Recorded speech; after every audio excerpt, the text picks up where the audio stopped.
Who's in the $1,000,000 mailbox? One guess who?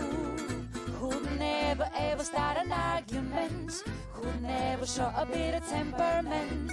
Who's never wrong but always right? Who'd never dream of starting a fight? Who's on your screen with the comic book scene? No one but Dan Shaheen. You know, it takes a certain type of ego to like write a theme song about yourself and incorporate your name into a theme song. And I'm that kind of guy. Hey, welcome to the $1,000,000 Mailbox. I'm your host. I'm Dan Shaheen.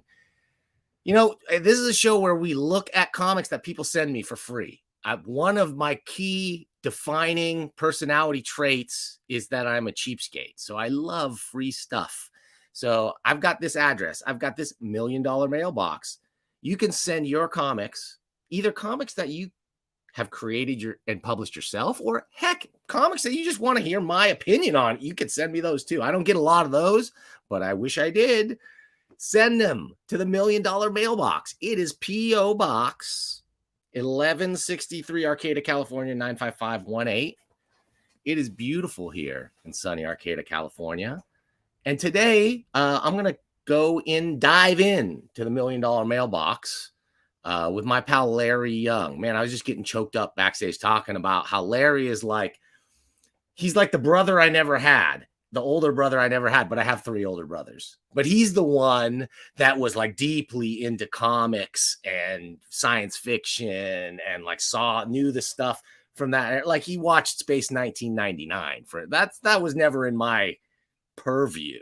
Right? Like it just wasn't right for me. But Larry gets that and can bring that to me. And there's never a conversation I have with Larry about sci-fi where he doesn't bring several layers of nuance. Like I lose track of like the depth of his knowledge when he's talking about like the executive producer or the director of photography on this or the lens size or what.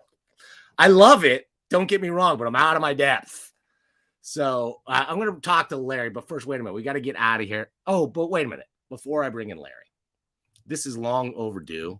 I want to talk for a second about my pal, William J.K. McGill.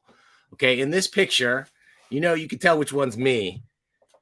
J.K. is the guy right next to me, okay? Now, of these 4 people, these are 4 different owners of what is now Hijinks Comics. It was originally called Mike's Coliseum. And when I bring in Larry, I'm going to ask him to pick the order that these guys own the store because it's not obvious. And then we'll figure out the chronology and then we'll get out of here because I love this guy, J.K. McGill. And I haven't talked about it. He just had his memorial on Free Comic Book Day of all days, right? The perfect time for this guy. Right after the death of George Perez and Neil Adams, who were his 2 probably all-time favorite creators. So it's like a super poignant time and a time of memory, but a time for me to just, when I think about my youth in the 80s and comics and the best of it, this guy and those creators are inextricably all tied up in it. So let me get out of here and we'll talk to Larry. Let's go into ye old Batcave. For the Bat Pulse. Okay, and let me see if I can put this back in here. Yeah, I can. Okay, and I can even put it probably behind me. Yeah. And let's bring in my brother from another mother. Let's bring him in right now. You know him as Captain Fun, Larry Young. Hey, what's happening, Larry? Hey, Dan. Man, I can't follow that. You being serious and nice and making me feel all humble and whatnot. That's not. I got nothing. I'm front loading that. Wait till you see the end of the show, Larry. You don't even know what's coming. All right. Well, so let's play the game. Who owned the comic book store first? Like, give me the order, the breakdown of these guys. We've got Neil Ferris, Steve Morman, J.K. McGill, and good old Dr. D himself, me. I'm gonna go Steve, Neil, J.K., you. Not bad. It was Steve first. Actually, co-owner with a guy named Mike when it was called Mike's Coliseum, and it was mostly a baseball card store. I started working. This guy hired me for $2 an hour in store credit in 1986. Oh, that's awesome. I was 11. Oh my Soon God. after, though, not long after, this guy, J.K. McGill, bought the store from Steve and Mike, and he was working there behind the scenes while I was just working there doing the poll or sorting baseball cards. And then he bought the place. And the previous owners were really baseball guys. He was, he loved baseball. He was a sports fanatic, but he was equally, maybe more so, into comics and really loved the good stuff, right? Like new comics by artists, knew the Silver Age backwards and forwards, was a collector of that stuff off the stands as a kid and everything else. And we lost him, man, to a massive heart attack this year. Yeah, it's really kind of a bummer. Yeah. I'm real sorry to hear that. That's his legacy lives on, though. His legacy lives on forever, dude, because without him, there would have been he worked for me after I bought the store, dude. He lent me $50,000 just because he knew me from when I was a kid. He just said, hey, okay, Dan, you can have the store and you pay me back 50 grand. Just pay me back. And over the next 5 years. And I did. And That's then some. And great. He was the greatest. I mean, towards the end, he had lost a lot of passion for the store. He'd been burned out by the 90s burnout and everything that happened. The store was a bit of a mess. But I dove in and I took it over and he kept him, though, because I knew he was so core. Like just the customer experience of coming in. People were wading through piles of crap to talk to him. You know what I mean? And not because he was a know-it-all and had the greatest opinion, but because he just genuinely loved the stuff, was a family man and a good guy. Yeah. True passion and knowledge. He was amazing. A really good shopkeeper like that in the direct market is like, I always think of it like the Lord of the Manor in like the Hollywood version like of medieval times. In the you know what I mean? Just he's the guy taking care of everybody, making sure the spirit or not, you know, but making sure the spirit of the village like continues. And you know what I mean? And so that's why I love that there's 4 guys there doing that for hijinks.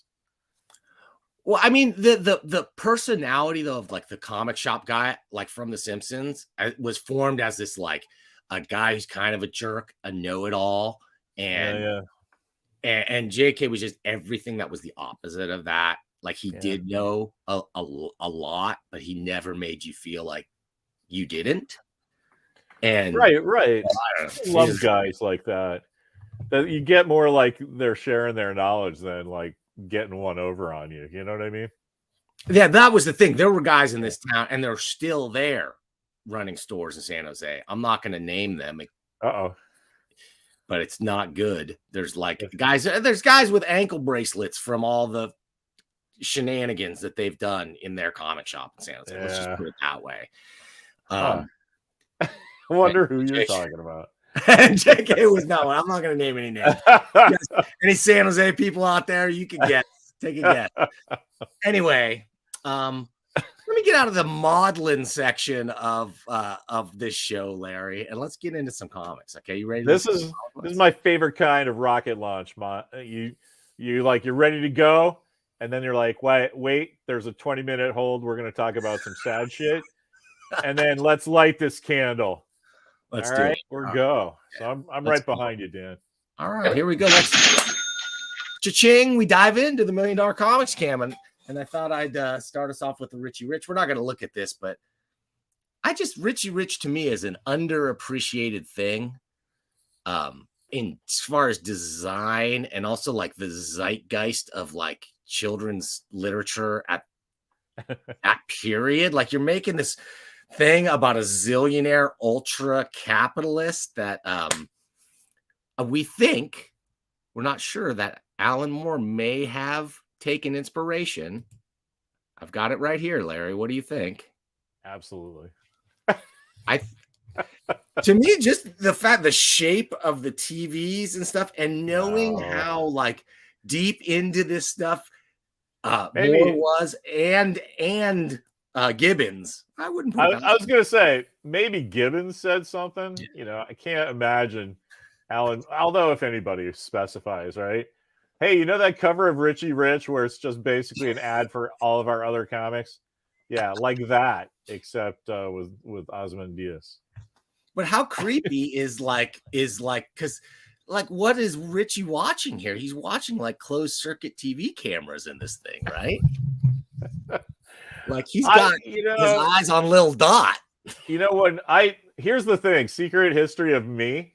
I loved comics when I was a boy, but I loved all comics. So I read not just Marvel and DC, but I read Charlton Hot Rod comics. I loved Westerns. Alex Toth's Zorro. I bought because it was Zorro, not because it was Alex Toth. And look at that, what happened there. But I loved the Harvey books. So I can tell you for a fact, I bought that issue. And I didn't think it was like, oh, look, it's the man, you know, the white guy who's rich, you know, viewing it. I just looked at it like, hey, wouldn't that be cool? I would do that if I had all the money. Like I would eat popcorn and see what all my boys were up to. So totally, it's context for sure. Anyway, we got to get over the front of that, man, because that sounded like a little poo-poo when I was putting it out. It was like, you know, tut, let's not be judgmental. I totally didn't mean it that way. It was like kind of coming out. And you were like, yes. How do I say this without offending you? Well, I just think it's interesting. The concept of a rich guy doing big things has never been more prominent than in the news at like the second, right? Like we're thinking about that with Elon Musk buying Twitter. We had, Michael Bloomberg running for president. Yeah. You know, inspired me to do a Richie Rich for president video. That's on my channel somewhere. That's only somewhat funny. Anyway, let's talk about comics. Let's not talk about Richie Rich. We're going to talk about, we got two themes. The rich white man's been talked about enough. Let's move on. We got two themes on our show. Well, I'll be back to that theme over and over again. And I think even today we'll be back. I've got two big major themes today. It's martial arts and outer space. Nice. One of the books we're going to look at is a local one from my hometown. There's no envelope or anything because this was passed to me over the back fence by a neighbor and given to him by another neighbor. And actually I told him, you know what? I bought it because I saw it on the stands at my local comic book shop and I bought it already just to support the local guys and because I thought it looked cool. And it's really interesting. We'll talk about that after we talk about martial arts comics, though, okay? And there's a little surprise coming. Yeah. All right. So I got this beautiful envelope with, I don't know if you recognize this fella on the cover here. Let me zoom that in if I can. It's a representational drawing of me doing my juggling from our pal, Jerome Cabanatan. I hope I'm pronouncing that right, Jerome. I've only seen it written down. I hope Jerome's watching right now. Can I tell you those juggling videos you do are like crack to me, or like the reverse crack, like whatever like chills you right out no matter what's happening. Because I know that it was you started doing it to, you know, get a little moving around during the COVID, and that somehow turned into you being a really good juggler. And I really admire that. I think that's awesome. So whenever I see one come across my feed, I drop what I'm doing and I'm like, all right, I'm regrooved now. Thank you, Dan Shaheen. Thank you. I appreciate that. I appreciate that. Well, that's perfect thematically for what we're about to look at, because Jerome Cabanatan is he's a martial arts instructor. Okay, teaches Taekwondo, lives in Canada. I think he's in the Ontario area. I'm not sure. Because he's been meaning to send comics to me, but it's so expensive to mail stuff from Canada to the United States that he had been like, I could give you free comics, Dan, but I can't, spend $50 to send you some free comics. So he found a nice mailing service I guess, called Chit Chats, where they'll mail it from Niagara Falls. I guess he only has to get it to Niagara Falls, which is very close to Canada, and they can send it here for only a couple of bucks. And boy, am I glad he did. Larry, you're going to be glad. This is amazing. I say this every single time that, you know, I got the envelope of comics and I looked at it. And I'm like, okay, it looks interesting. And I'm going to read it. I try to read them right before the show so they're fresh in my mind. And this was another one of those ones where just I loved every single bit of it so much. So let's talk about the works of Jerome Cabanatan. First of all, he sent me a nice sticker. He worked on the Image Grand Disaster project, which we looked at on this show. Oh, right. Okay, and here's his letter. Dan, been meaning to send you some stuff since I found a way to ship to USA without selling in Oregon. Here's a starter pack. Enjoy. It's got a little turtle on it. See, is that too much to ask, guys? A little note, just a little like, hey, hi, Dan. I love it. I'll show it. I'm gonna give him way more juice. Also, he sent me a couple of signed. Check out this Zot card, Zot action shot. Super cool. Man, I love Zot back in the day. Here we go. After Otomo, and I forget which character this is. I'm not great with that. Okay, but he sent me a couple of different things that are so cool. You're gonna freak out, Larry. Let me start with this because this is the coolest. This is a Larry connection. Remember, you sent me those X-Men Elsewhens. Yeah, of course. Those trade paper. Well, those were John Byrne's pencils, right? They were like his very tight pencils, but they're pencils. So Jerome has created this, and it says right at the top in the corner here, it says, this is a not-for-profit project studying the epic fan fiction by John Byrne. Oh, I can't wait to see this. So what is this? But it's a zine version. It's got a price of $0 on it. Right. It's a zine. He inked and lettered Byrne's pencils. Wow. That's awesome. Okay. And put this out in zine. Yeah, there we go. Here we go. Oh my God. Okay. Now, Jerome was like, like I said, he's a martial arts instructor and a dad. By the way, you want to check out videos. Jerome's videos of his kid doing martial arts. His kid's like maybe 4, I don't know, 4 or 5 at the most. And I wouldn't fight him. I know that. I know I wouldn't. Kid is doing like, I don't know. It's really crazy the kind of moves this kid can do. Well, this is spectacular because, you know, I was following this whole thing as he started and just waiting for Marvel to say something. And then we did that episode quite a bit about it. Yeah, we did. And so I just love that somebody did this. I wish that they had sold them. You know, it says 0 and they don't want to get sued and everything. But like, why would they sue you and not John Byrne first, right? Well, because he's printing it if he tries to say, I don't know. You know, we talked about copyright. Right, we talked about it. If I was younger, that's the kind of, I just said follow this so much because back in the old days, I would be on the front of this train of nonsense. I'm just saying, you know, putting this logo on the cover right I there. Know. It falls out. I love it. I think that's great. You want to see something even cooler? I hope he does the whole thing. Look at the back cover, Larry. It's a mirror. Yeah. It's as if you're looking like through it like a transparency. I don't know. I really like that. I just like that was cool. I kind of want, I don't even care what Marvel says about this. I kind of want to see what John Byrne says about it. Yeah. How dare you?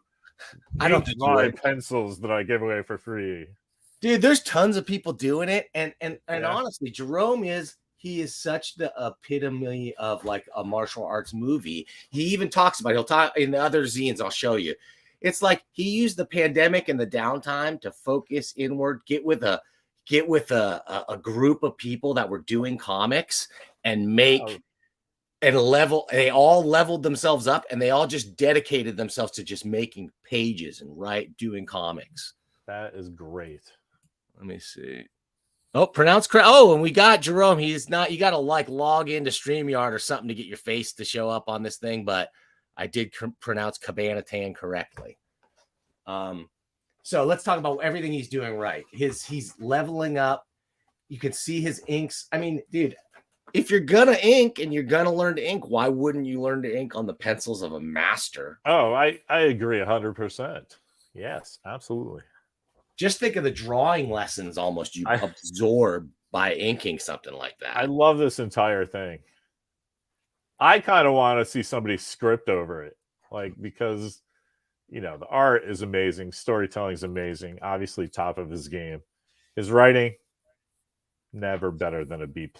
Sorry, John. Yeah, but so man, write something over it. He writes in a sort of in that older school verbose comic style, a little too wordy, I think, sometimes. Yeah, I'm not sure. I've studied his solo stuff enough to really, put my finger on what my problem is with it, but that's as good as any. Stilted, it's a little stilted. Yeah. You know what I think is some of his best, the best John Byrne I can think when I think of like what is really cool, uniquely Byrne, and I go to She-Hulk. Yeah. And I go to Namor. His work on those books were like, I think, right in the sweet spot, like after he was over his superstar phase, but before he was into his grumpy old man phase. I like that his style of writing definitely fits Namor. It's like, of course Arnold Schwarzenegger could play an emotionless robot, right? Because that's his acting style at that point. So, look, that's perfect. And I think that Namor kind of hit where he was right about then, but also that's when I stopped paying attention.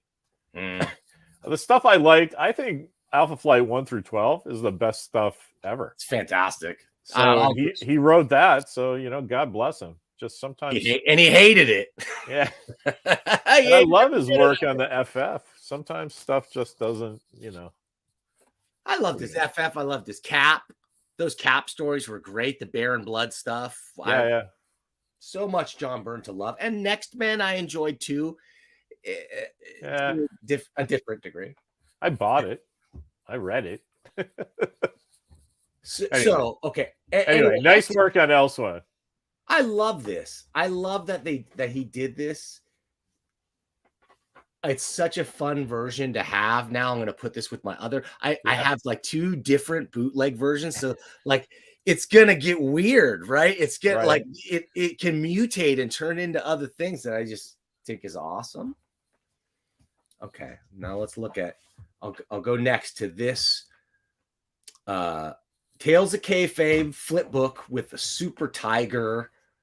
Are you familiar with Super Tiger? No.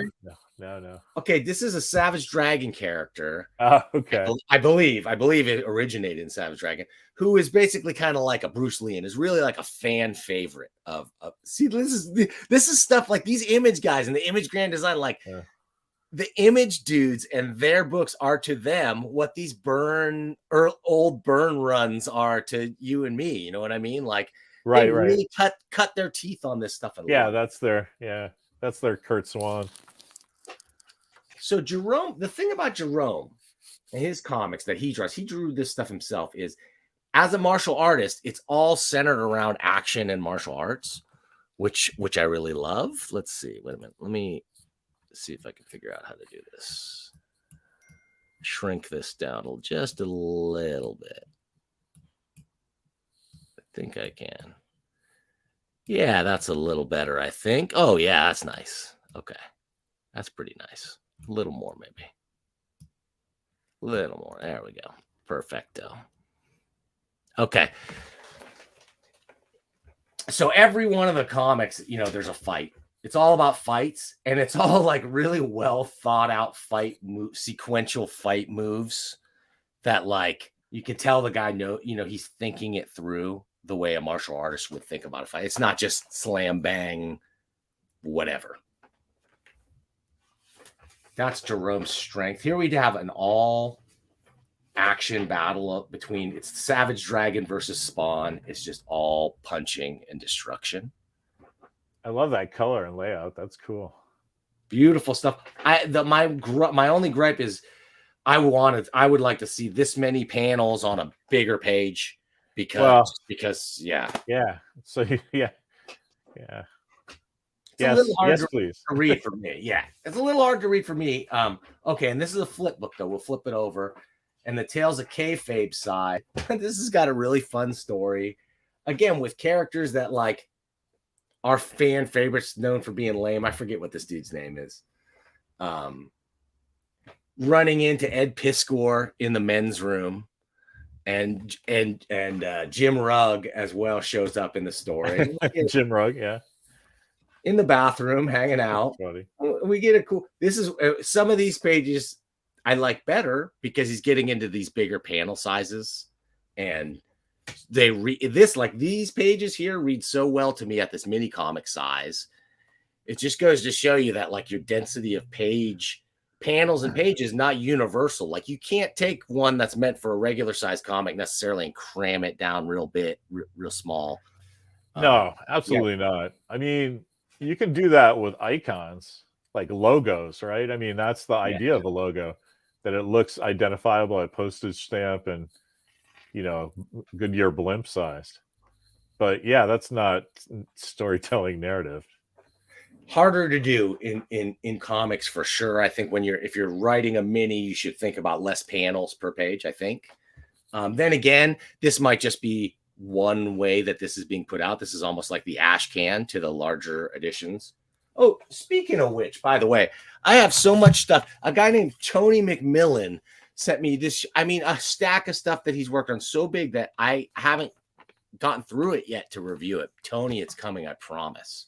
Also got works from a guy named Salgood Sam, whose name I knew for years, but whose work I was not familiar with.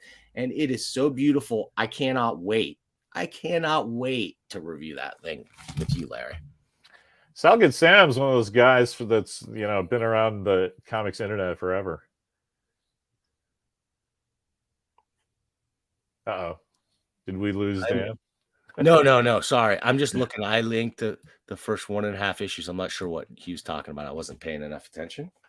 I think that was the John Byrne stuff. Oh, he inked the first one. Oh, he inked the first. Yeah, totally. Dude, it was a grind to do a page a day. He said, this is what I mean. I mean, the guy, Tony McMillan, like the amount he put out and the amount some of these guys like Sam Blanchard put out and even Jerome here during the pandemic, they're like, shit, I've got this time. Dude, Jack Kirby could do 3 pages a day. I could do 1, right? Like, right. I loved it. Inkers are like hockey players to me. I understand intellectually what they're doing, but I don't get how they do it. Me neither. I've had Mick Gray in here before, and then when I talk to him about it, he goes like, look, I'm a pretty good artist, but I get to put ink over the greatest artists, like all of the best people in the industry. I get to touch their pages, and I get to interpret their style through my brush and through my ink. So I get it. I get it on that level. Can I tell you something super quick about that? Because my kid's getting into Agent Venom, and he so for his birthday that's coming up, I got him a page of original art from one of a cool appearance, him and Cap. But I bought it from the inker because it's just inks, and it's super cool because the penciler gets to sell his art as original art, right? But he sends a scan to the inker, who just scans it in non-repro blue on Bristol board, so it looks exactly like the art, and he inks over that. And I'm like, I don't know what to do because this is original art too, right? Anyway, it's amazing. So you can do all this stuff digitally, where they're actually producing more sellable art for the artists, which I thought was cool. I love it. You've doubled the revenue stream for the original art on that. Yeah. And while the cachet usually goes to the artist as opposed to the inker, I think this lets the inker like take some of that, but also add their own value, literally adding value on top. Yeah, that's exactly what I thought. It's like, wow, a little shine for the inker for a change, Yeah, I thought that was really cool. I think Mick was telling me that. Oh my God. Look at that. Extreme Hot Dog. It's a great page. So see, he knows he's getting it for his birthday. Hey, new fan of the show, Peerless Loser, says that's how I did pencils and inks on my book. This issue, pencils on printer paper, printed blue lines on Bristol. I find it fascinating because awesome. Mick was telling me, it wasn't that long ago they didn't do that. They would mail the pages to Mick. He would ink them, and then he gets half of the pages. They would split them up, and so I definitely think this is a more equitable way of doing that. Yeah. Okay, Larry. Think about process too. Sorry to me. Yeah. Go ahead. No, I just meant I'm apologizing for having done that. We were in the middle of the black belter. Oh no, that's the way to do it, Larry. We're going non-linear on this show for sure. All right, cool. Because, but now we're getting to what is my favorite of Jerome's work. Okay, so yeah, you ink John Byrne, cool. Yeah, you do some fanfic tributes, cool. These ones we get into Jerome and his life and what he does, right? It's all about martial arts.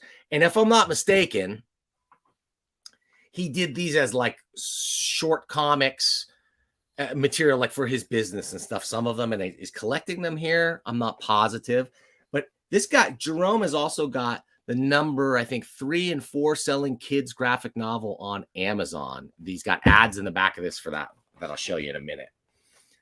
Okay, Black Belter. I love these because these are true minis that are like the old school minis. And I don't know which one to show for. I want to show this one first. So much of his personality and his life comes out in this because he talks about his real things, but his real interests. It's anthology, like short strips, 1 page, 2, 3 page strips, maybe sometimes. I liked every one of them. And you see different varying levels of skill and also just this relentless positivity. Like, this is so positive. I love this. For the coolest. I want the coolest people to read my comics. And he's working hard on it. And sort of it worked. It's sort of like a love letter to you, the reader, right? Like, you're the coolest because you're reading my comics. I love that. The next one is like autobiographical strip about his mom who made the greatest Halloween costumes for him, right? Made Super Shredder costumes and Wolverine costumes and stuff. And like, it's just a love letter to his mom. And it's like, it choked me up from my own mom who made costumes and stuff for me. Oh yeah, another one. Like, this is great. Wanna play? And it's like the kid's like, let's play Taekwondo. Mom said you have to play with me. Okay, but I don't want to do Taekwondo. Okay, then let's do karate. But that's like the same thing. Okay, then ninja. But you're just saying fighting styles. Okay, then turtles. I'm going inside. Just fun. Yeah. Go ahead. I was going to say, that's a lot of fun energy. And I love he did the Turtles logo. So it's like super branded. Well, and he like this is such a fun comic for a kid who's doing martial arts or whatever, or an adult who remembers this stuff. So this stuff I enjoyed. He gets into crazier sci-fi. He's doing what he wants to draw, which is just like what mini comics need to be. I agree 100%. He's got one longer story in here. That's I'm going to say it's maybe a little Ed Piskor influenced in some of the layout choices, like the continuing title bars at the top, as well as some of the like dialogue box stuff that opens up. I mean that in a good way. Obviously, he's a big fan. He drew Ed into his stuff. Okay. And then my dad, Ryu. Hey, Dad, I finished all my training. Can I play outside now? Now, you have to know Street Fighter to know that Ryu then says, sure you can, and punches his kid out the window. I just love it. So lots of love for Turtles, lots of love for Akira, although he admits never having actually read it. He's like a fan of the cartoon. And okay, a lot of love on display in here. but then like, oh my gosh, I believe this is the next one because he levels up so much between. Hopefully he didn't degrade, and this one came first because let's look at this. Okay, he's talking about the pandemic and how he got into comics. He's sort of his origin story and talking about how he self-published his stuff and the big hits on Amazon. But then, oh my gosh, fun fight comics, Larry. Fun fight comic. Okay, you can tell. This is Stan versus Jack. All right, and he's talking about you drew nothing. He's like, but I made him famous, and the real superpower is promotion, the power of promotion. That's the final battle between them. But then, dude, this Jerome, this is my absolute favorite page of the entire book. Really, really, really well done. I love the title. My wife says that to me all the time when I say some dumb joke to her. Nope. Like she just doesn't want to continue to go down that comedy road with me. So I love this. This is my favorite thing of comics I've ever seen. It is beautiful. Me and my wife. Well, and it's really an anti-rape comic, because of course. Right? Pepe Le Pew was such a scoundrel and an asshole that even I have trouble watching. Those are the one. Like, I'll watch all the racist Bugs Bunny in the world. I get really creeped out by Pepe. So you're racist against French skunks, then, right? Maybe that's it. Oh my god. But this shows a care. Like, I love it. I love the choice of colors and backgrounds and everything. This is my favorite Jerome comic, without a doubt. Without a doubt. Yeah. But that's not to say they're not. They're great. That was my favorite. But there's more great. This Mr. Miyagi versus the Fly action. I like he has a lot of range of jokes and stories and styles. It's pretty cool. I mean, obviously that's part of that is like what's going on that day when you sit down to do it, right? But it's cool seeing it all together like that. Well, yeah, and now we get a sci-fi version of everybody's favorite arm wrestling epic, Lester Stallone's Over the Top. Are you familiar with Over the Top, Larry? I do. Over the Top played on HBO forever. Relentlessly. HBO was a thing. You'd sit down and like invite, the back in the old days, like the 1950s version of Netflix and chill was kind of like, hey, come over and watch whatever's on HBO. Like, wow, your family has HBO? And like, yeah, like that's a giant status thing in your kids' social lives. Back when it was, right? I remember watching Condor Man. Yeah. And Super Fuzz, a few others. I used to watch Hero at Large. I would like plan out when that was on so I could watch it again. I love that movie. That was John Ritter, right? It was, but you know why. Yeah. Cry, the real world superhero, right?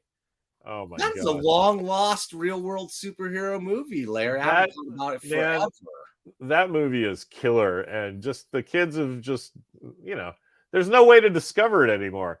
It's not on, 25 times in 3 days on HBO, So what was the John Ritter movie where he invented jeans that had a see-through ass? Do you remember? Yeah, Ryan O'Neal was in that. Yeah, what was that called? So Fine, I think, or maybe or something. I think you're right. I was like Close Up. It's definitely a 2. So Fine, that sounds right. It's definitely a 2-word title. We just got sucked into a nostalgia whirlpool. Right. So let's keep going. A late 70s place that no one else can join us. Those were good places, dude. Those were good places. I mean, where that was the era where you got your first. I think the first good, like Wonder Woman, pretty good. Incredible Hulk for that era, like they brought it as hard as they could for superhero stuff. Yeah, it was definitely all about the Hulk because regular people watched that show, right? Yeah. So I really remember going to get my haircut, and the barber was like full on, like what was going on with his favorite show, The Incredible Hulk. And I was like, what? Like old crusty dudes are like He's like, yeah, I love Bill Bixby. Courtship of Eddie's Father. It's a meaningful show. You'll get it when you grow up. Mr. Eddie's Father, sir. Yeah, I love that shit. I love that show. Dude, great. Okay, now here's the thing. How do you make arm wrestling dynamic? Like it's a pretty static thing, right? So it actually takes some skill to make an arm wrestling sequence of events and make it fun and interesting and readable, and not just like two dudes doing this, you know. I want to see. By the way, Larry, have you watched slap fighting on the internet yet? No, there's a slap fight thing.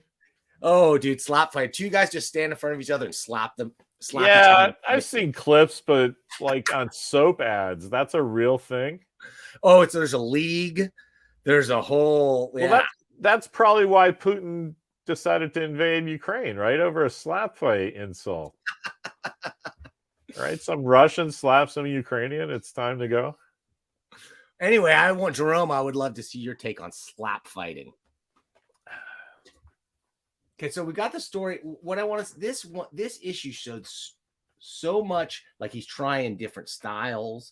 He's doing black and white, and then he'll do fully colored stuff. He's just going crazy because of the technology. Yeah, it's a lot of fingertips. A lot of production for mini comics.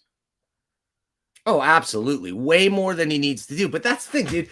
Jerome right now, okay, the early stuff is him like he was pounding a bucket of sand, and now he's pounding like the pebbles. And then like in a few years, it's going to be concrete blocks, right? That are just like in those martial arts movies where the dude is training.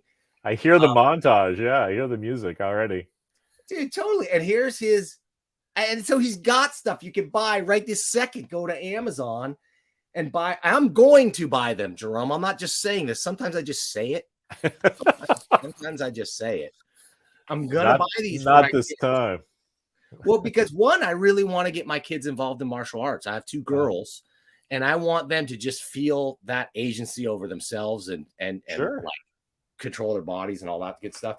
That is epitomized in the comics of Jerome Cabanatan, okay? Like these are comics I want my kids reading. If he was in my town, my kids are going to Jerome for martial arts instruction. Like for sure, I'm going to try him out because I've seen him with kids.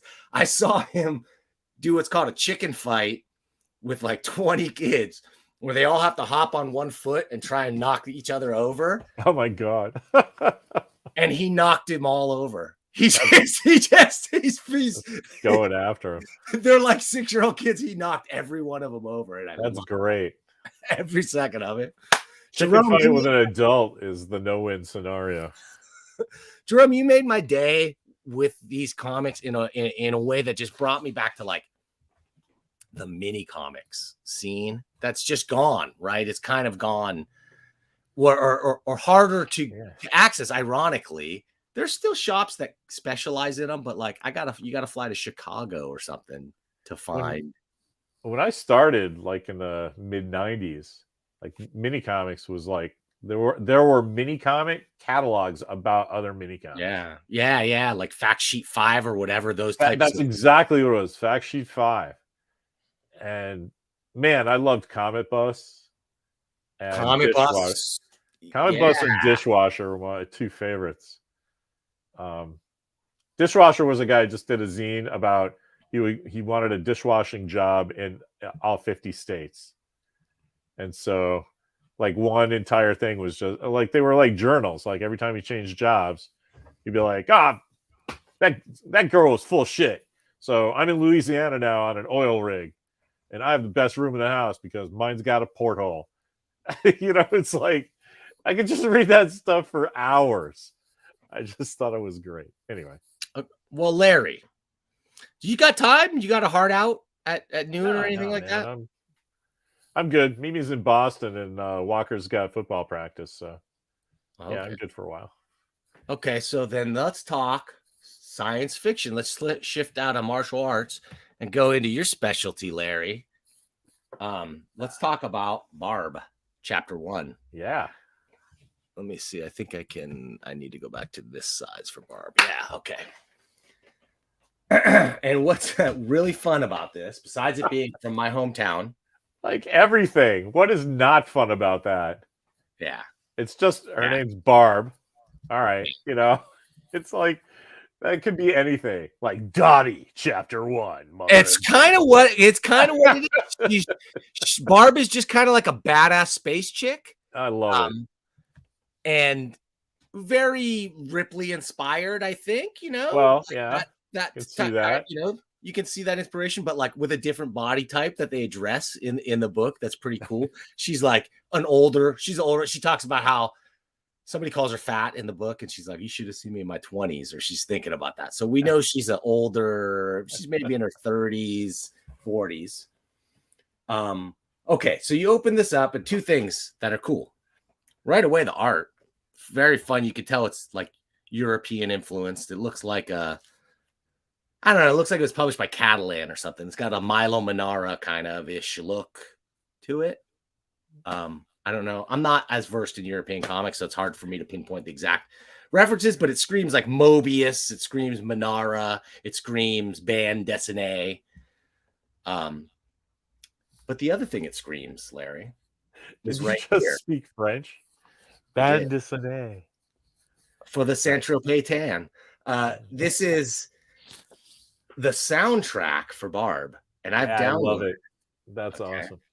So this is a 20-minute audio track that you can download by scanning this or going to the website. And just for grins, hey, I've downloaded it, and we'll listen to it a little bit. I'll turn the volume down a little bit. Can you hear that okay? I got nothing. You're not hearing it at all? I had early on, you had some little crackly sounds. Okay, hang on a second. I might have it. Yeah, it was crackly. Hang on. Yeah, there's a little something. You hearing that kind of ambience? Yeah. Little dialogue and stuff. I'll just let this go in the background because the instructions in the book are that you are meant to linger on each page for about a minute. I love that. Yeah, look at the goddamn art for a change, right? Yeah, it says fire up your 0G turntable and hop into the year 2097. It's safe to say most books don't have a soundtrack. This book is intended to be read at a leisurely pace, spending about a minute per page and allowing the audience to enjoy the art. Yeah. Sound effects and musical changes are a guide through the panels and cue page turns. On the CD, each page is its own track, so you can find your place if you get lost. So there's a reason to buy the CD, not just download it for free like I did. That's fantastic. Nice job. Yeah. I like the style. I like the characters. And I like the story. It's one where we don't get pounded with backstory. Right? The world building is implied. Like we're just in this world. This is Barb. She's getting pulled in for one last job as like a smuggler, maybe / transporter in outer space. Okay? I love it. We've got a real estate developer here. A space real estate developer? I love that. Yeah. And so they're setting up a colony. And here's where I quibble a little bit with the 1 minute per page thing. It's like when you're reading, if you're going to do that, then you have to try and do things with the pacing to make sure each page is a minute or so. You know what I mean? Like I do. This page is going to take me a lot longer than this page, for instance. Yeah, I mean, I get what they're saying. And honestly, they're just making you aware of it, right? Which is all you can do. You can't control what everybody does, right? Like, I'm not sure. I think that I would look at this 2-page spread and say that I did my job, right? Because you're spending more time on that just reading it than you are enjoying the splash. I like the lettering, the hand-done lettering, and it's a little uneven, but it's charming and it matches the art style, so I like it. My only quibble is, our old pal about how many how many words per balloon. I think I'm like of the mind now that if you're hand lettering your stuff, it has to be. You can't do exposition drops like that. You just can't. You have you to. Could. Like, I would have recommended doing the hand lettering over, like, use pagination to do it. All I will say though is that this is expositional. It's fully. It's exactly like that's exactly why we have this, because there's so much. Everything I told you about this guy's capitalism and building casinos and colonies and stuff, it all comes from this page, right? It is an expo dump, but it works. I mean, I think he left at least enough room to get it in there. You could have done it. Like, Larry, you're such a lettering Nazi, Larry. I really am, because it's part of the storytelling, man. Like when you have a big block of text in that second panel separating the two characters, I don't need to read it to tell you that that's just an exposition dump, because those aren't two characters. They're sharing a bit of warmth. Nobody's telling a homespun story about his first puppy. That's just, so I just, bad lettering hurts the story. It really. I'm honestly going to say that it's the lettering is the weakest part, and brings it down a notch from where I would want it to be as a commercial product. But I will say the writing is still good. Yeah. I mean, we should. The story points are there. We should make the point that, like, if that's the level of stuff we're talking about, that's like you're already like at a B-, right? Like you're doing better than most people. So yes, I'm good job for doing the work. I'm kind of loving this soundtrack for reviewing, to tell you the truth. Like, it's kind of putting me in a place, in a space. It's doing what it's meant to do. Okay, what I love, dude, I love the watercolorish looking stuff. Dude, I love the sci-fi ship design. That panel and the one under it are great. I like that. Yeah, kind of drone influenced. I love the non-traditional body type. This looks like a real person. Yeah. And actually, it looks like the stereotypical body type of what we call the Humboldt honey here up in my neck of the woods. Humboldt honey. The Humboldt honeys. But look at this good emoting on the faces, good body language and storytelling throughout. Really love the design work. I love spaceships, and you do too, Larry, right? Like, I mean, that's great. Like I said, that establishing shot of the pod bay is cool. You know what I like? I like all the color choices. Oh, definitely. You can tell it's a neutral, like, lit space area. But Peerless Loser, I'm with him. I can barely hear it. I thought. Oh, okay. Is that better? Yeah. Is that better? Yeah, cool. That's perfect. Okay, cool. Now I get what you're saying. Yeah, because I'm hearing it nice on my headphones. Real nice now. Actually, I'm going to pull one off. You know what? That's a cheat, though, right? It makes you like the comic like 10% better now. It's working. Working. Just the soundtrack put this up to a B+. Okay, but now we got to pause for a minute on this page, Larry, to let you see what I'm saying here? Okay. Yeah. What I like is she's sort of like, she's shanghaied into one last job. It's a very straightforward, like, getting pulled back in, do one last heist, one last job scenario with a crew of sort of doofus dudes, couple doofus dudes who are sort of like well written. The characterization is good. They're douchebags. And then they run into some trouble. Now, I had one sci-fi technical error, Larry, and I don't want to be too harsh. So I'll let you decide whether I'm being too harsh or not. Hang on a second. I love that. Like, I'm the arbiter of fake science. Okay, here's one thing I love. That there's not gravity. Okay? I want some sci-fi where the ships don't have gravity.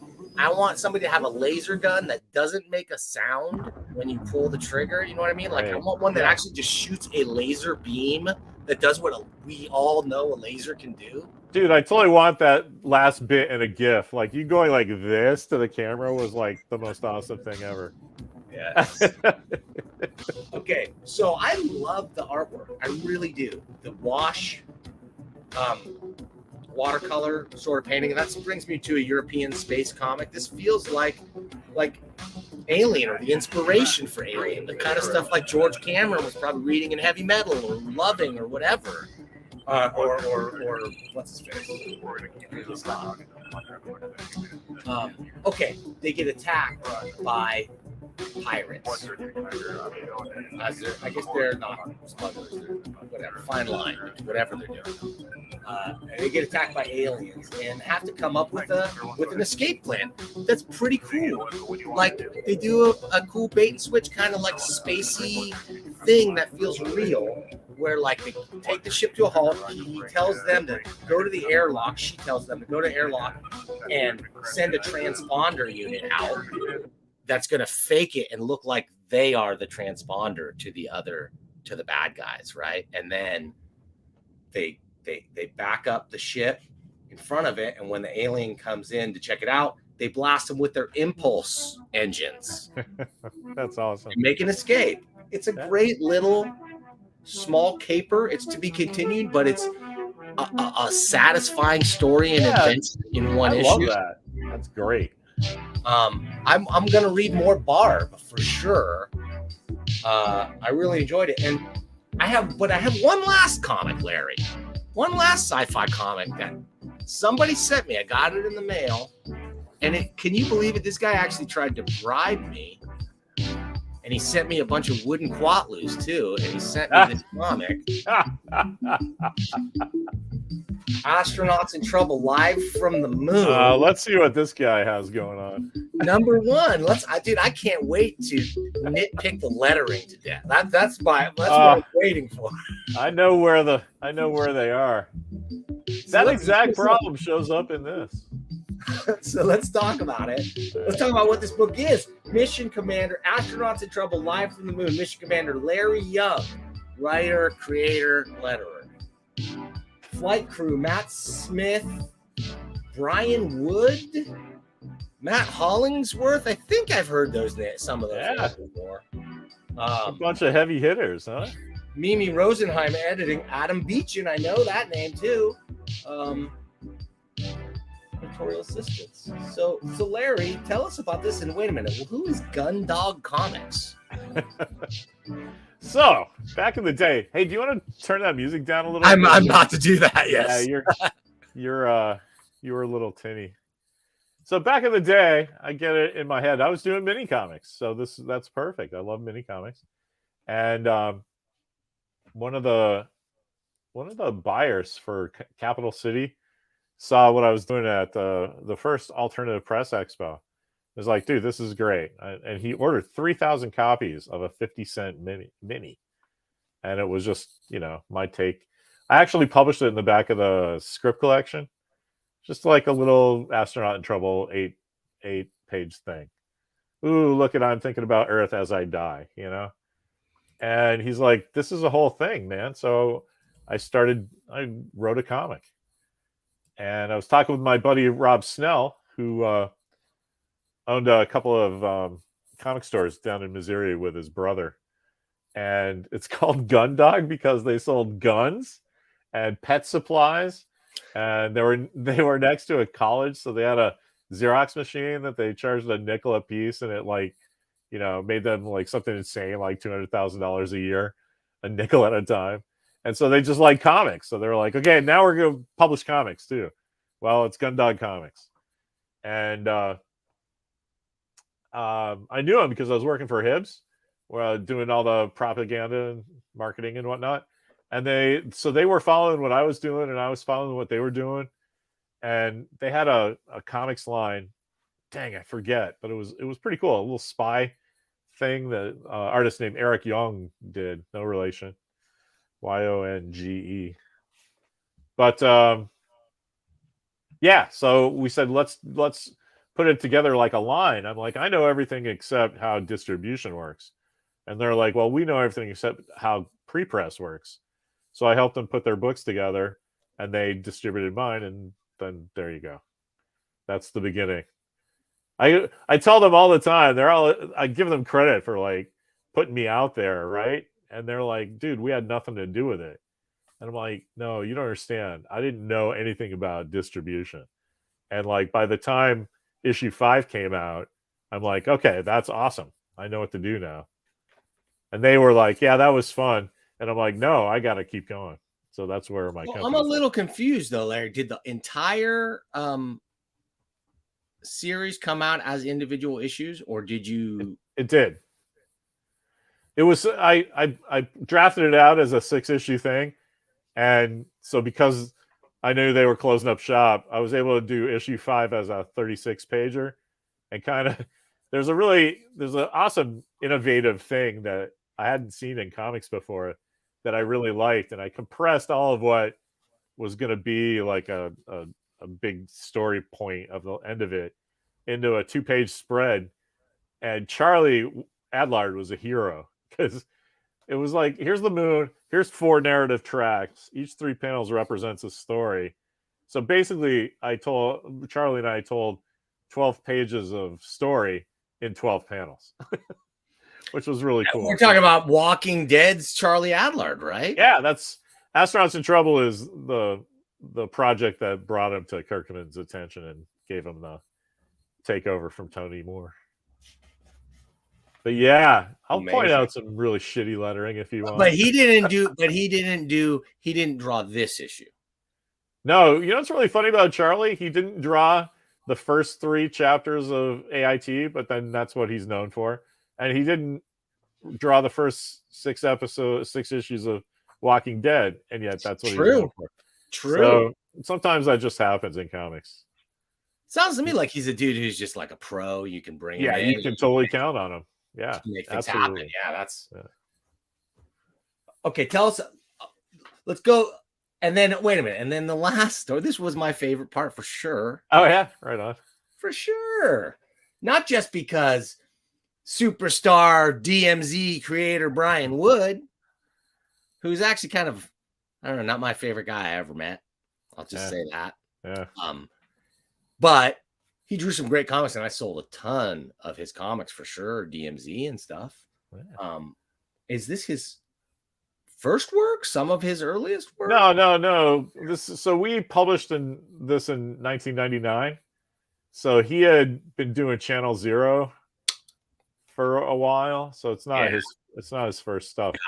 Got it. Yeah, this is just the thing I did with the monthlies because I'm in the position of I love comics. I get to do my own comics. So one thing I wanted was the story, but I also wanted a letters page, and I also wanted either a full page illo from somebody cool, or a place for a 2-page story that wasn't part of it, but was part of the Astronauts in Trouble theme.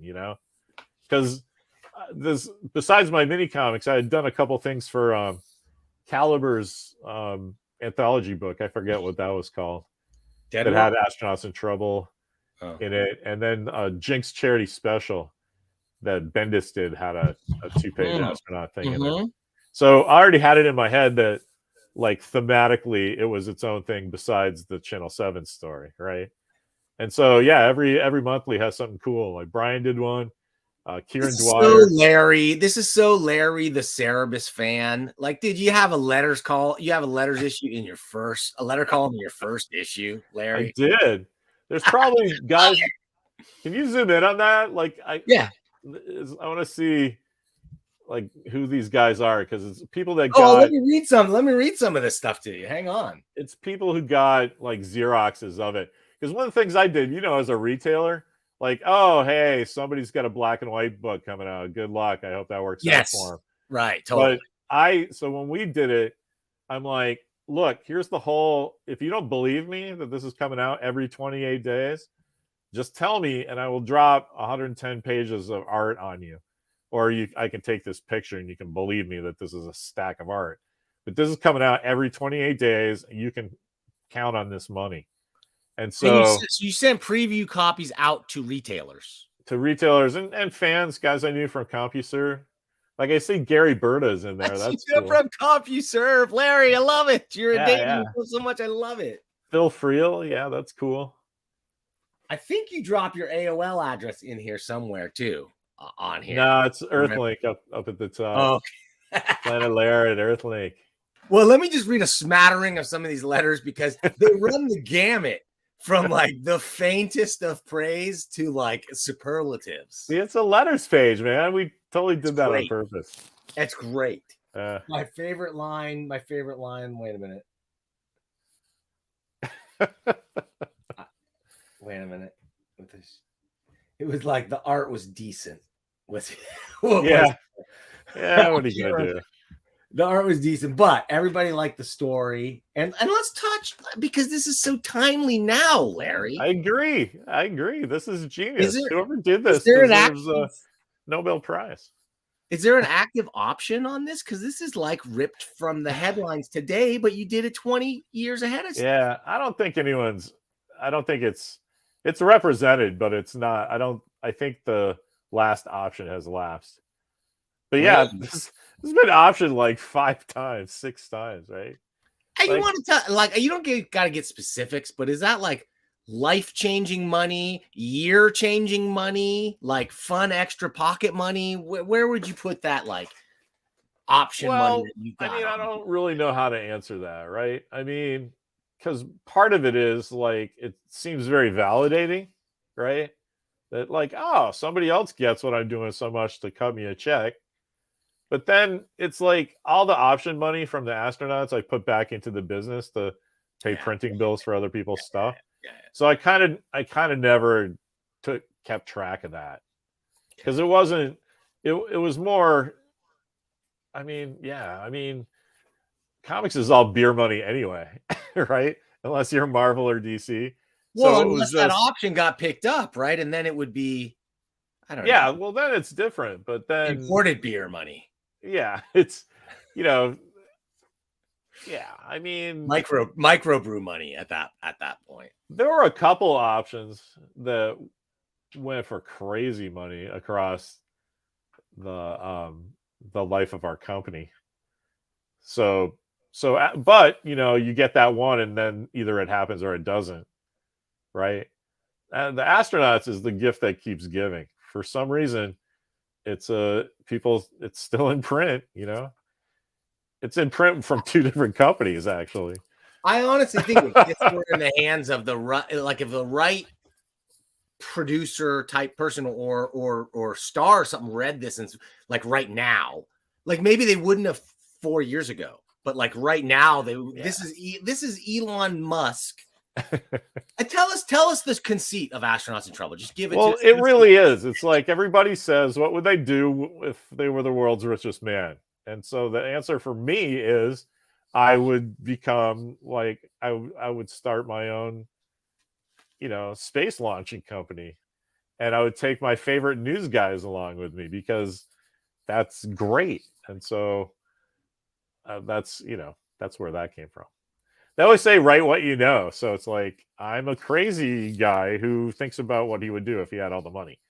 And I would buy the moon, basically, and have my own secret moon base. And so the cameraman is supposed to be me, the guy who doesn't learn anything. The producer's the hot girl that knows everything that's going on. Supposed to be my wife. And then my father-in-law was actually an on-air guy for Quran in the 70s. So I'm just, everything Dave says is just my lovable loser father-in-law. So I think that's why it resonates with everybody, because all the characters sound like people you kind of know. Yeah. Like everybody's got, a disaffected father-in-law. Everybody's got a girl in their life that knows what's going on and never gets the credit because she's a girl, and there's always the guy that's like, no, I figured out how life's going to go for me and I'm not going to learn anything. So, as long as the check's clear, I'm happy. And during my story, you're starting to get into some of the shitty lettering.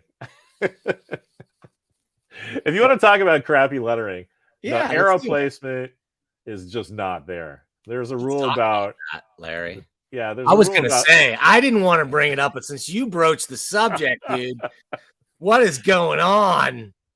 There's a thing. There was a rule about arrow placement that I was not aware of. Like that haze in the corner there. That one's fine.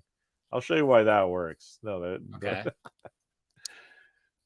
No, go to the that one. No, now go down. That one right there in the middle. So Okay. you're the end of the points are supposed to be pointing at the speaker's mouth, and the end of the point needs to also match up in a straight line with the middle of your balloon, no matter what the balloon shape is. Right? So that one's right. Yeah, okay. I was gonna say that's what this is doing. So now look at all the other ones.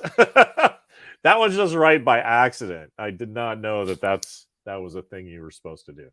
But given that by the time you get to issue 5, I pretty much have figured out what's going on.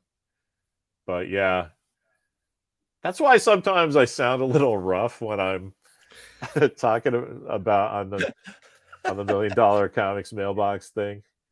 But it's because I'm rough on myself, right?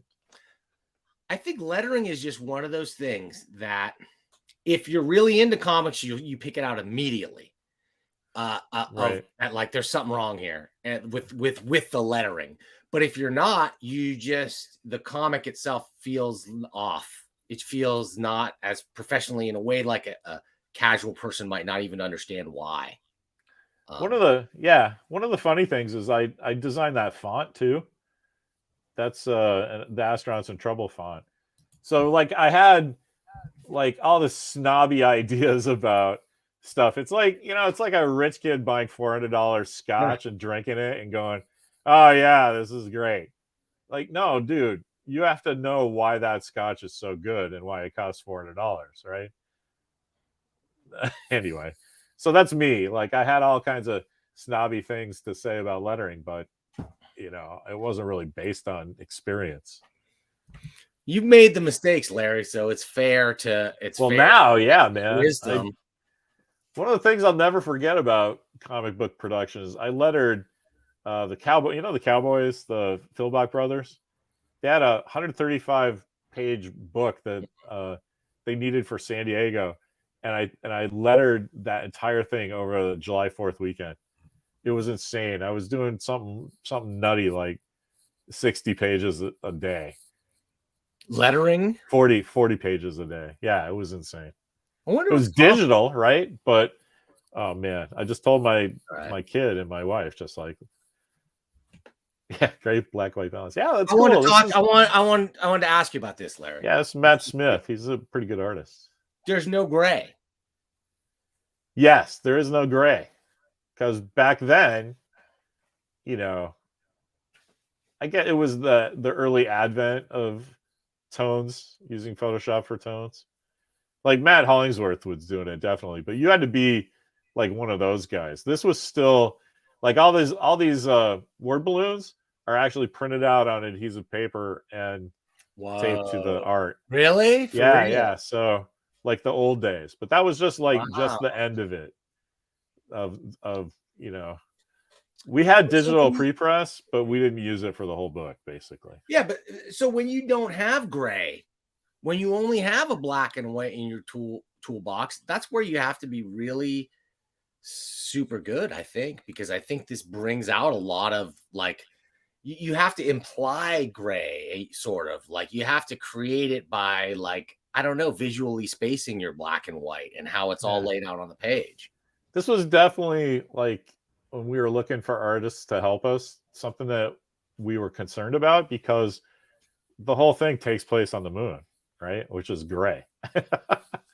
So if you can, like, I think he spots blacks pretty good. Like, look at this 2-page spread, right? It's good stuff. It's good stuff. This is how you can tell by looking at it from far back, right? Yeah. About how the balance of the page composition. So this is obviously when Matt was, I guess his professional name is Matthew Dow Smith now. Okay. But so it's not Matt Smith, the Doctor Who actor. Gotcha. But he was really in his Magnolia phase, so that helps for the spotting blacks. How long have you been writing poetry, Larry? Oh, forever, man. I love poetry. Yeah, this Yeah. might be my first Larry poem I've come across. I'm not known for it, but yeah. I'm not. And you know what I loved about it? What's that? She made to pout. Like, what's that? Like, I have not heard that turn of phrase before, but it fits. It fits Hey, well. man, Shakespeare made up shit when he needed a word. You know, it's like Totally. she was fixing to make a pout. You know, but that didn't. She made to pout. That didn't hit the meter. No, it felt. I think this might be the first serious conversation I've had about this. So right on. It felt like a colloquialism almost, but like it felt poetic. Yeah, it's the future, man. Yeah. Who knows how people are talking in the future? The one thing about this is open flame in a pressurized tent is probably what are you gonna do? Not the best Romantic, idea, but Larry. we'll fix it in post. Can I read the poem? It's short. Yeah, go ahead. Yeah. All right, I'll read it. I gotta get out of here. Oh, this is great. Okay. Stone Cold, an astronaut's in trouble adventure. Words by Larry Young and pictures by some guy named Brian Wood.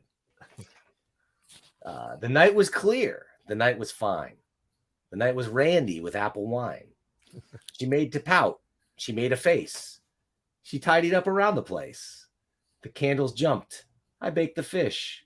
I told her to sit and start to dish. She talked about mom. She talked about dad. She told me the things that made her mad. She made a face. She made to pout. I nodded. The end was never in doubt. She stretched demure, her shoulder bare. I opened the valve. We were low on air. The night was clear. The night was fine. I didn't think we'd be saved in time. Don't worry, she said. They'll be here soon. It's a drag to be trapped on the back of the moon. Beautiful. I love rhyming poetry, Larry. There's nothing. Yeah, thanks, man. Yeah. It ain't a poem unless it rhymes. In my book. The thing I like about that, it's just like a date gone wrong, but then you pull back and it's like, with fucking astronauts, buddy. Yeah. So tell us about the gear. Do Channing hats still exist? You got a case of those somewhere? There's 3 of them. I actually have one in a case. You got to wear one sometime on the show. So, man, if you give me 2 seconds, I can put my hand on it. Dude, why don't you wear it on Friday? Wear it on for serious. Oh, I'll wear it tomorrow. Yeah. By the way, speaking of serious Star Trek, Larry, I don't want to go off for a second, but I forgot to mention we've got a great show. We're going to talk. It's Pike's Peak, and I think I should have spelled it P-E-E-K, like he peeks into the future. It didn't occur to me until after that it's like a Pike Peak. We'll talk about that. And I've got some cool, I found some stuff online. I found a couple cool videos for us. One, I want to talk about Siskel and Ebert reviewing Star Trek, the motion picture. Oh, that ought to be awesome. And vehemently disagreeing, which are always the best. Like, those are the best. Oh, I can tell you which side they're on. You probably, I'm sure you can. Although Roger Ebert loved it and Gene Siskel hated it. Ebert loved it. That's what I guess. You're right. Yeah. You're right. Gene just did not dig on science fiction or really action movies at all. He'd be like, I get why people like it. You know what? They both loved Part 2. They both loved Wrath of Khan. And I feel like Gene nailed it in his, like, why he loved it and didn't love the first one as much. Or hated. He hated the first one, but. Did he really? Yeah. He could not stand it. That's cool. Dude, thanks for ruining everything, Peerless Loser. Jeez, oh man. Did you know that, Larry? I did. V-G-E-E-R? Come on, Shatter. My wife, who Voyager 6. She called that out instantaneously when I made her watch the movie recently. Oh, I have an awesome wife Star Trek story. We were just watching, had it on. My wife does not pay attention to anything that we watch. She keeps her eye on it, but she doesn't care, And there was we were watching the Paradise Syndrome, the episode where Kirk spends like a year with some African Americans on another planet and gets a girl knocked up. Kirok. Oh, Anyway, there's a scene where they're outside, they're close on Shatner, and there's like just a fly buzzing around his toupee. I've fucking seen that episode 1,000 times, and I've never noticed that. But mainly because, you know, I'm old school, so like when I started watching, it was on a little 6-inch black and white TV that my parents let me have. So it wasn't until recently I even knew that. But she sees it instantly and then starts doing like the funniest Shatner impersonation ever, which, you know, just you don't need to know her to know why that's funny. Just anybody's wife going, you know, the fly seems to like my hair. You know, I mean, come on. Anybody's wife. That's going to be funny. Well, I loved all. I think sometimes when you take those old things, now they're bringing them back into Blu-ray and whatever and enhanced. I was reading where I think it might be Highlander.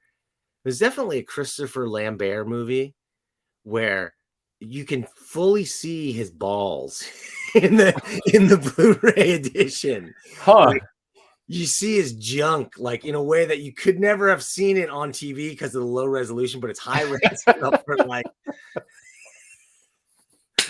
Well, I know at least 8 people that will go Google that after the episode.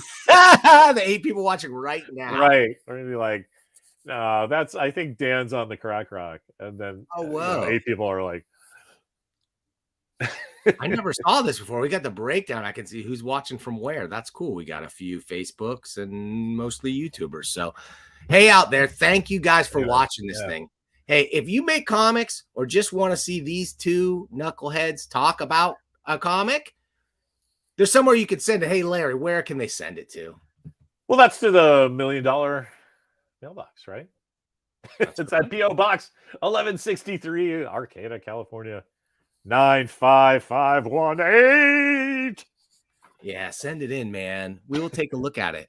But I'm just going to say, you know, watch your kerning because Larry's just not having any of it, guys. He's not having it. Can I tell you that? Thanks very, very much for that walk down memory lane for that Astronauts thing. That was really cool.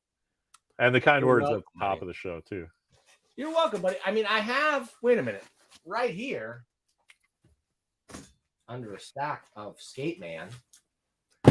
I also have Switchblade Honey. Oh, nice.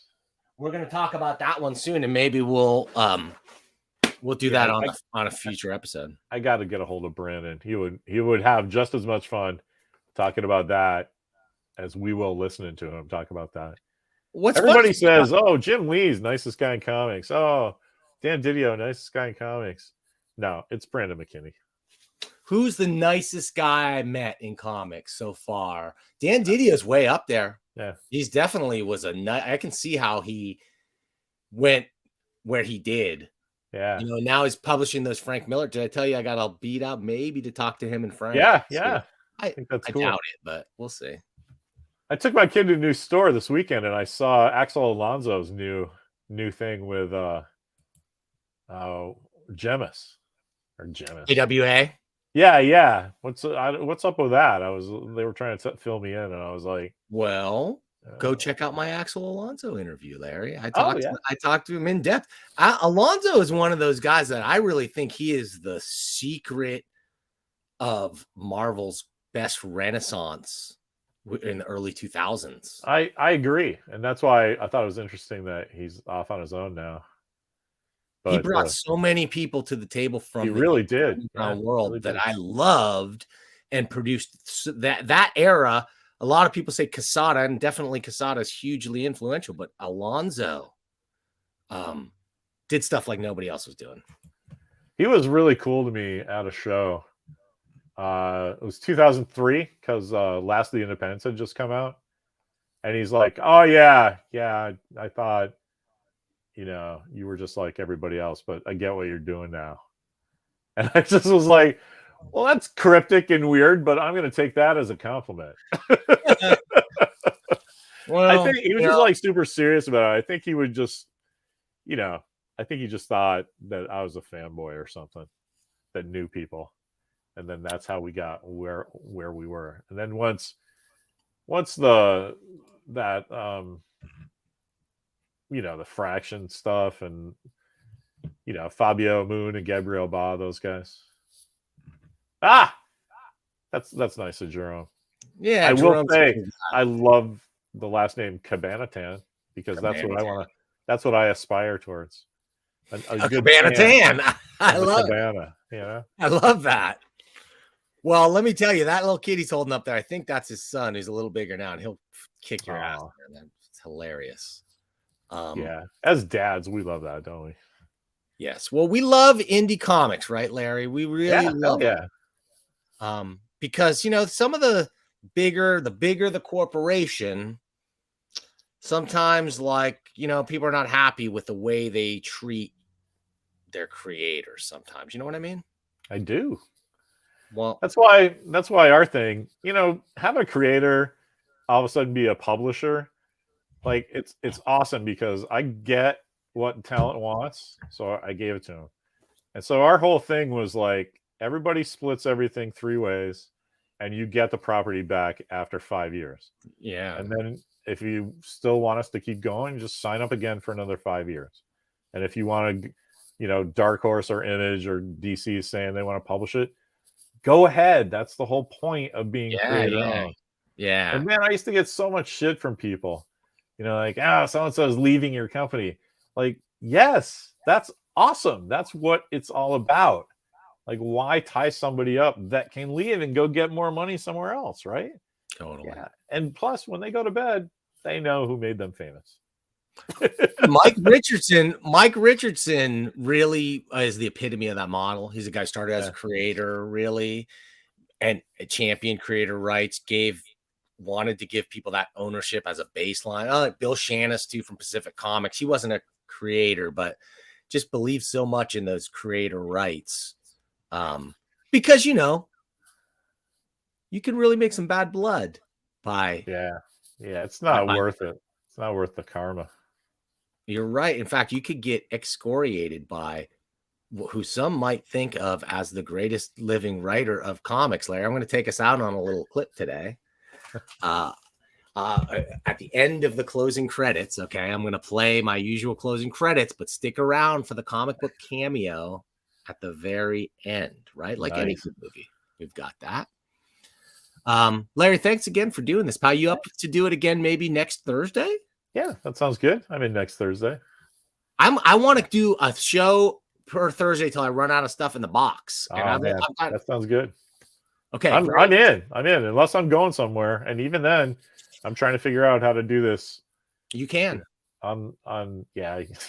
I know it's possible technically and super easy, but I don't know if you've seen all the gray in the muzzle here, but old dogs, new tricks, you know. Oh, dude, I'm there. Okay, Larry. Well, I'm gonna do some closing comments here, pay the bills, and then get out of here. Again, Dan, that was awesome. Always a pleasure. Cool. Thanks, buddy. Stick around if you want to talk afterwards, or if you gotta go. You gotta go. All right. Yeah, I'm good. See you later. All right, everybody. Hey, thank you for watching this thing.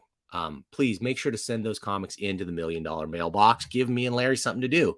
As long as there's comics in the mailbox, we will get together and talk about them. I promise you that.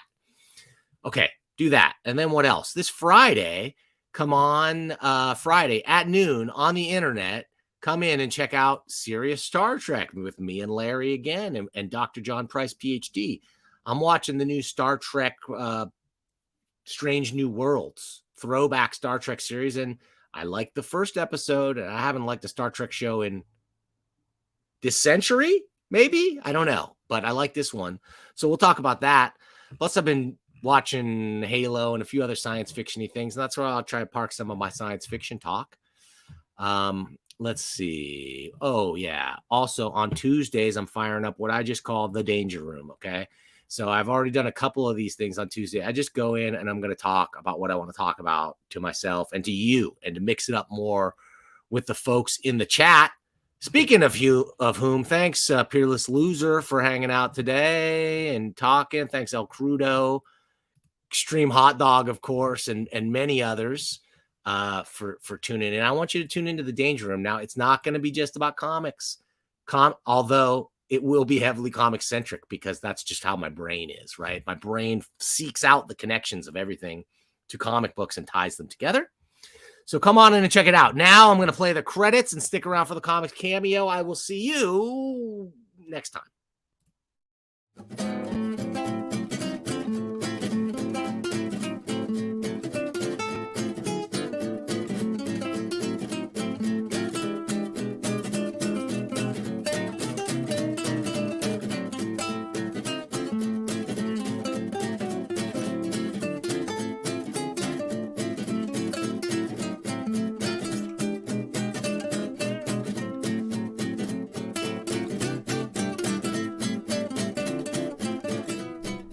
see what those bloody corporations do? They take your ideas and they suck them. Suck them like leeches until they've gotten every last drop of the marrow from your bones. Hey, Teacup, why don't you chill out?